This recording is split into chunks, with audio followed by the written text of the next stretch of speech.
বিসমিল্লাহির রহমানির রহিম। Hello everyone, আসসালামু আলাইকুম।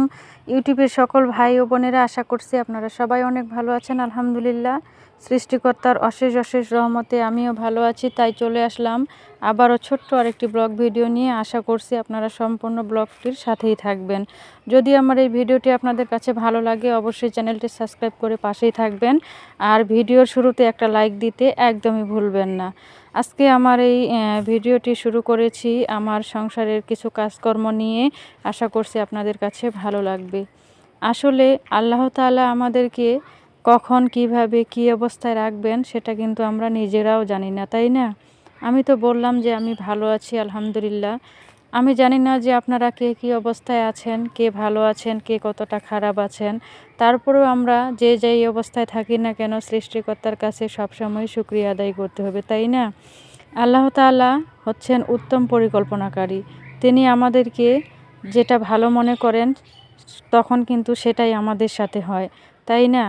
তো সব সময় আমাদেরকে সৃষ্টিকর্তার উপরে ভরসা রাখতে হবে, ধৈর্য রাখতে হবে। বিপদে আপদে আমাদের জীবন চলার পথে অনেক ধরনের বাধা বিপত্তি এবং কি অনেক ধরনের সমস্যার মধ্যে আমাদেরকে পড়তে হয়, অনেক ধরনের পরীক্ষার মধ্যে সম্মুখীন হতে হয়। তারপরেও সব কিছু মেনে নিয়ে সৃষ্টিকর্তার উপরে ভরসা রেখে আমাদেরকে কিন্তু ভালো থাকতে হয়। এটাই হচ্ছে আমাদের জীবন, তাই না?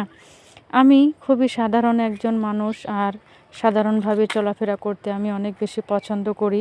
আমি তেমন কোনো হাইফাই সোসাইটির একজন ফ্যামিলির কোনো সদস্য না। আমি খুবই সাধারণ এবং কি মধ্যবিত্ত পরিবারের দিন এনে দিন খাওয়া একজন খেটে খাওয়া মানুষ। আর খুব ছোট্ট একটি সংসার আমার। আর এই ছোট্ট সংসারটাকে আমি খুব সুন্দরভাবে সাজাতে গুছাতে অনেক বেশি পছন্দ করি। আর আমি সব সময় পছন্দ করি নিজেকে নিয়ে ব্যস্ত রাখার। আমি সব সময়ে নিজের কাজের মধ্যে নিজেকে সব সময়ে ব্যস্ত রাখতে অনেক বেশি অভ্যস্ত এবং কি অনেক বেশি পছন্দ করি। এটা আমার কাছে কিন্তু খুবই ভালো লাগে। আর এই জিনিসটা কিন্তু আমার একটা প্রধান বৈশিষ্ট্য আপনারাও বলতে পারেন। কারণ আমি কখনো কে কী করছে না করছে, কে কী খাচ্ছে, কে কী পড়ছে, এগুলো নিয়ে কিন্তু আমি কখনোই মাথা ঘামাই না। সৃষ্টিকর্তা আমাকে যেটা দিয়েছে, আমার যা কিছু আছে, আমি সেটা নিয়ে সব সময় ভালো থাকার চেষ্টা করি আর সব সময় শুকরিয়া আদায় করি। অনেকে আছে যে কে কী খাচ্ছে, কে কী পড়ছে বা কার কী আছে, বা অন্যদের এটা দেখে ওটা দেখে নিজে কিন্তু হিংসে করে, তাই না? তো এই জিনিসগুলো আমার মধ্যে কিন্তু কখনোই আসে না। আমি সব সময় চেষ্টা করি আমার মধ্যে যেন সামান্যতম কোনো হিংসা বিভেদ বা সামান্যতম কোনো অহংকার যেন না আসে। এই জিনিসগুলো থেকে আমি কিন্তু সব সময় দূরে থাকার চেষ্টা করি। আজকে আমি ভিডিও রিলেটেড কোনো কথা বলবো না।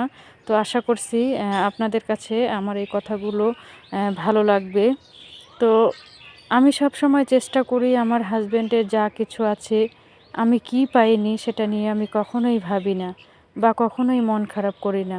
আমি যেভাবে আছি, সৃষ্টিকর্তা আমাকে যেভাবে রেখেছেন, যেই অবস্থাতেই রেখেছেন, সেই অবস্থাতেই আমি অনেক ভালো আছি। হয়তোবা আমার এই জায়গাতে অনেকেই নেই, হয়তোবা আমার এই জায়গাতে আসার জন্য অনেকেই অনেক অনেক চেষ্টা করছে, তাই না? তো সব সময় সৃষ্টিকর্তার কাছে এটাই চাই, আল্লাহ তাআলা যেন আমাকে আমার পুরো পরিবারটাকে সুখে শান্তিতে রাখেন।